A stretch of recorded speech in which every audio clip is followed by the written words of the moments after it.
Hi photographers, this is Anand from AnilAngels photography. இன்னைக்கு நம்ம என்ன டாபிக் பற்றி பார்க்க போகிறோம் அப்படின்னா ஸ்டார்ட் அப்பில் எப்படி ஃபோட்டோகிராஃபி பிஸ்னஸை ஆரம்பித்தோம், எப்படி பண்ணணும், என்னென்னலாம் அதுக்கு நம்மளுக்கு தேவைப்படும் எக்யூப்மெண்ட்டு, எவ்வளோ செலவாகும் அப்படிங்கிறதெல்லாம் நம்ம பார்க்காமையே நம்ம ஃபோட்டோகிராஃபிக்குள்ளே இறங்கிடுறோம். ஸோ இந்த வீடியோ வந்து பார்த்திங்கன்னா ஃபுல்லாகவே பிகினர்ஸ்க்காக நான் எடுக்கிற வீடியோ. ஸோ பிகினிங்கில் நீங்கள் ஃபோட்டோகிராஃபி ஸ்டார்ட் பண்ணுறீங்க அப்படின்னா ஃபோட்டோகிராஃபி ஒரு சூப்பர் ப்ராஃபிட்டான பிஸ்னஸ் அப்படின்னு நினச்சி எல்லாருமே இந்த பிஸ்னஸ்க்குள்ளே வந்து உள்ளே வர்றாங்க. ஸோ உள்ளே வர்றாங்க எல்லாத்துக்கும் நான் ஒரு வெல்கம் சொல்லிக்கிறேன். அதையும் தாண்டி இதை எப்படி இன்வெஸ்ட் பண்ணி ஸ்டெப் பை ஸ்டெப்பாக கொண்டு போனால் உங்களோட ஃபோட்டோகிராஃபி லெவல் பெருகும் அப்படிங்கிறதுக்கு ஒரு சின்ன ஐடியாஸ் நான் கொடுக்குறேன். ஸோ என்னோடய அனுபவம் மூலமாக தான் இந்த ஐடியாஸ் நான் கொடுக்குறேன். ஃபஸ்ட்டு வந்து பார்த்திங்கன்னா நீங்கள் ஒரு ஸ்டூடியோவில் போய் ஒர்க் பண்ணணும். ஸ்டூடியோவில் போய் ஒர்க் பண்ணுறப்ப என்னென்னா உங்களுக்கு ஈஸியாகவே கேமரா பழகிக்க முடியும். பேசிக் ஒர்க்லேருந்து எல்லாமே பழகணும். ஸோ ஒரு பாஸ்போர்ட் சைஸ் எப்படி எடிட் பண்ணுறதுலேருந்து போர்ட்ரேட்ஸ் எப்படி எடிட் பண்ணுறதுலேருந்து எல்லாமே நீங்கள் கற்றுக்கோங்க. எப்பயுமே வந்து பார்த்திங்கன்னா ஒரு அனுபவம் தான் ஒரு மனுஷனை முழுமையாக்கி போய்கிட்டே இருக்கும். ஸோ அனுபவம் கண்டிப்பாக வேணும்.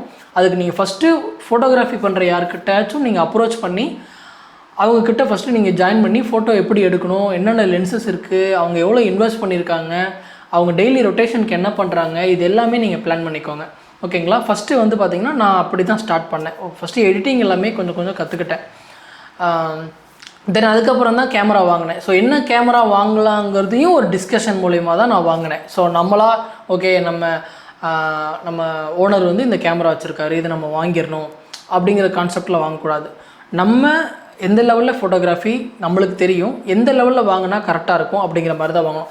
எடுத்துனமே ஹை ரெண்ட் வாங்குறது வந்து எனக்கு அதில் ஒப்பீனியன் கிடையாது. ஏன் அப்படி சொல்கிறேன் அப்படின்னா நான் வாங்குறப்பே வந்து பார்த்திங்கன்னா 5D இருந்தது, மிரர்லெஸ்ஸே வந்துருச்சு. பட் ஆனால் நான் வந்து மிரர்லெஸ் வாங்கலை. ஏன்னா எனக்கு வந்து ஒரு பயம். ஏன்னா கம்பெனிஸ் எல்லாமே வந்து பார்த்திங்கன்னா ஃபஸ்ட்டு ஒரு பொருளை ரெடி பண்ணி நம்மக்கிட்ட கொடுப்பாங்க.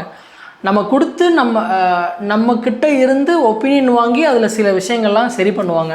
ஸோ நான் வாங்குறப்ப ஃபஸ்ட்டு மிரர்லெஸ் அப்போ தான் ரிலீஸ் பண்ணியிருந்தாங்க. அதனால் நான் வாங்குறதுக்கு நிறையவே யோசித்தேன். ஆனால் ஆசை சொல்லும், வாங்கணும்னு ஆசை சொல்லும். பட் ஆனால் நான் அதை வந்து வாங்கலை. ஏன் அப்படின்னா எனக்கு கற்றுக் கொடுத்த குருநாதர் வந்து இந்த மாதிரி எனக்கு கற்றுக் கொடுத்தாரு. நீங்கள் வந்து இப்போ என்ன கேமரா வந்து ட்ரெண்டிங்கில் போய்கிட்டு இருக்கோ அதை வாங்குங்க, மிரர்லெஸ் வந்து வாங்குறது வந்து இப்போதைக்கு வேணாங்கிற மாதிரி சொல்லியிருந்தார். ஸோ அதனால் நான் என்ன பண்ணிட்டேன்னா 5Dன்னு சொல்லிட்டு ஒரு DSLR கேமரா இருந்தது, உங்கள் எல்லாத்துக்குமே தெரிஞ்சிருக்கும். அந்த கேமராவில் தான் நான் ஒரு ஃபுல் ஃப்ரேம் கேமரா அப்போ தான் ஃபஸ்ட்டு வாங்கினேன். ஸோ என்னென்னலாம் தேவைப்படும் என்ன ஏதுங்கிற ஐடியா எனக்கு அப்போயுமே கிடையாது. பட் ஆனால் நான் வாங்க போகிறப்ப நான் வந்து என் குருநாதர்கிட்ட ஒரு சில ஐடியாஸ்லாம் கேட்டுட்டு போய் தான் நான் வாங்கினேன். அவர் நீங்கள் வாங்குறீங்க அப்படின்னா ஒரே கிட்ட எல்லாமே வாங்கிடுங்க அப்படின்னாங்க. Bag, camera, lens, 50mm lens, 85mm lens, 70-200 lens, இது எல்லாமே வாங்கிட்டீங்க அப்படின்னா நீங்கள் ஈஸியாக வந்து ஃபோட்டோகிராஃபி பண்ணலாம் அப்படின்னாரு. ஒரு ஃபோட்டோகிராஃபி ஆரம்பிக்கிறதுக்கு இவ்வளோ எக்யூப்மெண்ட் வேணுமாங்கிறத நான் அப்போ யோசித்தேன். ஆனால் இப்போ வந்து பார்த்திங்கன்னா அடம்பிடிக்கிற குழந்த மாதிரி எனக்கு அது வேணும், இது வேணும் என் ஒய்ஃப்கிட்ட கேட்டு நான் ஏர்ன் பண்ணுறது மட்டும் இல்லாமல் அவங்க ஏர்ன் பண்ணுறதையும் வாங்கி சில பொருள்லாம் நம்ம வாங்கிட்டு தான் இருக்கோம். ஏன்னா ஃபோட்டோகிராஃபி வந்து பார்த்திங்கன்னா ஒரு கேமரா வந்து நம்மளை குழந்தைய ஆக்கிடும். அந்த பொருள் இருந்தால் இன்னும் சூப்பராக பண்ணலாம், இந்த பொருள் இருந்தால் இன்னும் சூப்பராக பண்ணிடலாம்னு சொல்லிட்டு ஆசையை உருவாக்கிக்கிட்டே இருக்கும். ஸோ இதுதான் வந்து பார்த்திங்கன்னா ஃபோட்டோகிராஃபி. நிறைய இன்வெஸ்ட் பண்ணுற மாதிரி இருக்கும். நிறைய அப்டேட்ஸை வந்து நீங்கள் கேட்டுக்கிட்டு தெரிஞ்சுக்கிட்டே இருந்தால் தான் இந்த ஃபோட்டோகிராஃபி பிஸ்னஸில் வந்து நிலைக்க முடியும். ஸோ ஸ்டார்டிங்கில் நீங்கள் கேமரா வாங்குறப்ப என்ன கேமரா வாங்குறீங்க, என்ன ஏதுன்னு சொல்லி எல்லாமே பிளான் பண்ணி வாங்கினீங்கன்னா தான் உங்களுக்கு வந்து அந்த பிஸ்னஸ் வந்து ஓகேவாகும். உங்களோட இன்வெஸ்ட்மெண்ட்டை வச்சு தான் நீங்கள் ஆர்டரே நீங்கள் எடுக்க ஆரம்பிக்கணும். இப்போ நான் ஸ்டார்டிங்கில் வந்து பார்த்திங்கன்னா கெனானில் 700Dன்னு சொல்லி ஒரு கேமரா வச்சுருந்தேன். ஸோ அதில் வந்து பார்த்திங்கன்னா அது ஒரு கிராப்டு சென்சார் பாடி தான். அப்படிங்கிறப்ப நம்ம அதை வச்சு நம்ம பெருசாக ஈவெண்ட்லாம் எடுத்து சம்பாதிக்க முடியாது அப்படிங்கிறது வந்து பார்த்திங்கன்னா ஒரு உண்மை தான். பட் ஆனால் அந்த கேமராலையுமே சூப்பராக நம்மளோட குவாலிட்டியாக ஃபோட்டோஸ்லாம் எடுக்க முடியும். இந்த கேமரா இருந்தால் தான் என்னால் இதை பண்ண முடியும், அந்த கேமரா இருந்தால் தான் இதை பண்ண முடியுங்கிறதெல்லாம் வந்து பார்த்திங்கன்னா அது ஒரு ஃபுல் ஃப்ரேம் கேமராவுக்கும் கிராப் சென்சாருக்கும் டிஃப்ரென்ஸ் இருக்குது. ஸோ ஃபோட்டோஸ் இன்னும் கிளாரிட்டியாக ஷார்ப்பாக கிடைக்கணும் அப்படின்னா நம்ம அந்த கேமராஸ்க்கு போகலாம். ஸோ ஸ்டார்டிங்கில் நான் அது மட்டும் தான் வாங்கினேன். ஏன்னா அது மட்டும்தான் உலகன்றதுனால மித்ததை பற்றி நான் பெருசாக யோசிக்க ஆரம்பிக்கல. அதுக்கப்புறம் 2-3 ஈவெண்ட் நானே எடுத்தேன். கம்மியான பட்ஜெட் தான் எடுத்தோம். எல்லாருமே பிகினர்ஸ் வந்து என்ன சொல்லுவாங்க அப்படின்னா அவன் இப்போ தான் தொழில் ஆரம்பிச்சிருக்கான், அதனால் கம்மியான ரேட்டுக்கு அவனை நம்ம வந்து அட்டாச் பண்ணிக்கலாம், ஈஸியாக ஃபோட்டோ ஷூட் எடுத்து கொடுத்துருவோம் அப்படின்னு நினைப்பாங்க. ஆனால் கிளைண்ட்டுக்கு வந்து பார்த்திங்கன்னா பட்ஜெட் தான் மேட்ரு. ஃபோட்டோ எவ்வளோ குவாலிட்டியாக வருது அப்படிங்கிறதுலாம் வந்து பார்த்திங்கன்னா நிறைய பேர் யோசிக்க மாட்டாங்க. ஜஸ்ட் எனக்கு நீங்கள் ஃபோட்டோ எடுத்து கொடுத்தா போதும் அப்படிங்கிற மாதிரி தான் நினைப்பாங்க. எல்லா ஃபோட்டோகிராஃபர்ஸுமே, பிகினருக்கு நான் சொல்கிறது வந்து பார்த்திங்கன்னா, எல்லா ஃபோட்டோகிராஃபர்ஸுமே ஸ்டார்டிங்கில் கம்மியான ப்ரைஸுக்கு தான் ஃபோட்டோகிராஃபியே பண்ணியிருப்பாங்க. ஸோ நீங்களும் கம்மியாக தான் பண்ணுங்கள் நான் சொல்ல வரல. உங்கள் கிட்ட எக்யூப்மெண்ட், உங்களோட சுச்சுவேஷன், நீங்கள் இருக்க சரௌண்டிங்க்கு ஏற்ற மாதிரியான பேமெண்ட்டை நீங்கள் பிளான் பண்ணுங்கள். ஸோ அப்போ தான் அது உங்களுக்கு ஒர்க் அவுட் ஆகும். ரொம்ப லோ லெவல்லையும் பண்ணக்கூடாது, ரொம்ப ஹை லெவல்லையும் பண்ணக்கூடாதுங்கிறதெல்லாம் கான்செப்டே கிடையாது. அந்த ஈவெண்ட்டுக்கு நீங்கள் என்ன பிளான் பண்ணுறீங்க? பர்த்டேக்கு 10,000 நீங்கள் பிளான் பண்ணுறீங்கன்னா 10,000க்கான எக்யூப்மெண்ட்டு வந்து நீங்கள் என்ன எக்யூப்மெண்ட் வச்சுடிக்கிறீங்க, அதுக்கு எவ்வளோ நேரம் நீங்கள் ஸ்பெண்ட் பண்ணுறீங்க அப்படிங்கிற ஐடியாலாம் வந்து பார்த்திங்கன்னா உங்களுக்கு சில பேர் கற்றுக் கொடுத்துருப்பாங்க. இல்லை நீங்கள் ஒரு ஸ்டூடியோவில் ஒர்க் பண்ணுறீங்கன்னா அவங்ககிட்ட கேட்டிங்கனாலே அவங்க ஆட்டோமேட்டிக்காக வந்து ஐடியாஸ் கொடுப்பாங்க. ஸோ நீங்கள் பிஸ்னஸ் ஆரம்பிக்கிறப்ப இது எல்லாமே யோசிச்சு தான் நீங்கள் பிஸ்னஸ் ஆரம்பிக்கணும். அப்போ தான் உங்களோட பிஸ்னஸ் வந்து ஓரளவுக்கு நல்லா போய்கிட்டு இருக்கு அப்படிங்கிற மாதிரியான ஒரு சுச்சுவேஷனுக்கு வர ஆரம்பிக்கும். ஸோ ஃபோட்டோகிராஃபி பிஸ்னஸ் பண்ணுறதுக்கு கேமரா, லென்ஸு இது எல்லாமே தேவைப்படும். சில பேர் வந்து பார்த்திங்கன்னா ஸ்டூடியோ ஆரம்பித்து ஸ்டார்ட் பண்ணணுன்னு சொல்லி ஆசைப்படுவாங்க. அது ஒரு இருக்கிறதுலே சூப்பரான ஐடியா வந்து ஸ்டூடியோ ஆரம்பித்து பண்ணுறது தான்.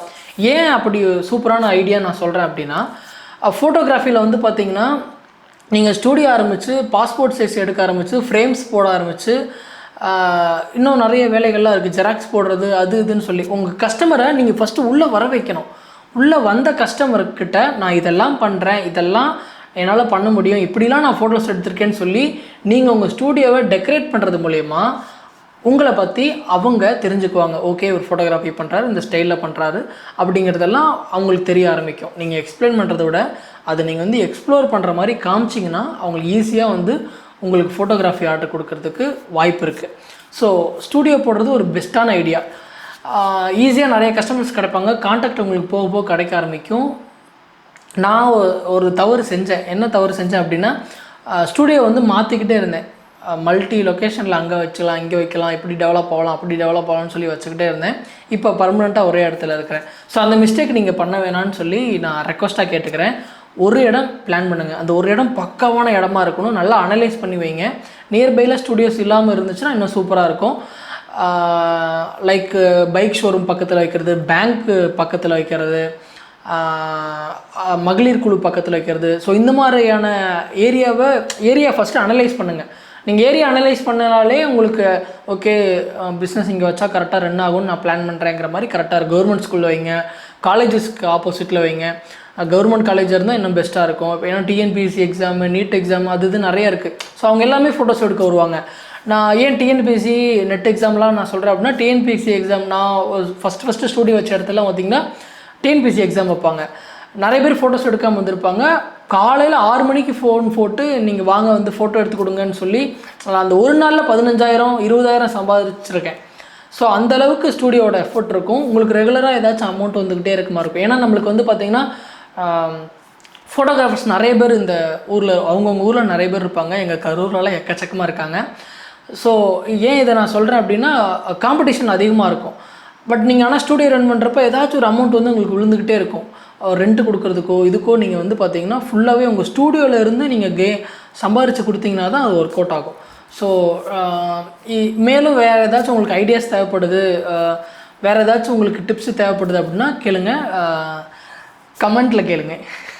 ஸோ நான் நெக்ஸ்ட் வீடியோவில் உங்களுக்கு பார்க்குறேன். நம்ம X3 ட்ரிகர் பற்றி பேசியிருந்தோம் கோடெக்ஸில். ஸோ அது எப்படி யூஸ் பண்ணி ஃபோட்டோஸ் எடுக்கிறது அப்படிங்கிறது எல்லாமே நான் உங்களுக்கு நெக்ஸ்ட் வீடியோ தரதா பிளான் பண்ணியிருந்தேன். அதுக்கு முன்னாடி இந்த வீடியோ போட்டலான்னு சொல்லிட்டு இந்த வீடியோ நான் உங்களுக்கு ஷேர் பண்ணுறேன். உங்களுக்கு பிடிச்சுன்னா லைக் பண்ணுங்கள், ஷேர் பண்ணுங்கள், கமெண்ட் பண்ணுங்கள். கண்டிப்பாக உங்கள் பிகினர் ஃபோட்டோகிராஃபர்ஸ்க்கு எல்லாத்துக்குமே ஷேர் பண்ணுங்கள். இந்த வீடியோவில் நான் பேசின எல்லா கண்டென்ட்டுமே உங்களுக்கு உதவுமா என்னென்னு எனக்கு தெரியல. பட் ஆனால் ஏதாச்சும் ஒரு விஷயம் அவங்களுக்கு போய் சேருங்கிறத நான் நம்புகிறேன். பாய்.